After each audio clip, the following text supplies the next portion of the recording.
Are you tired of clicking through Gusto's confusing menu just to update an employee's hourly rate? Get the exact click path to change it in under 3 minutes.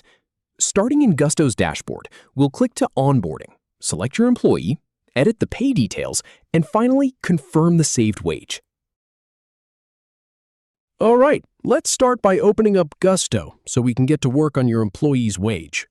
Once you're in, click on the Onboarding section to find your team. Then go ahead and click on the specific employee you want to update.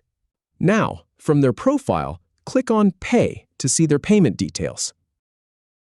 From there, navigate to the Compensation tab to see their current wage.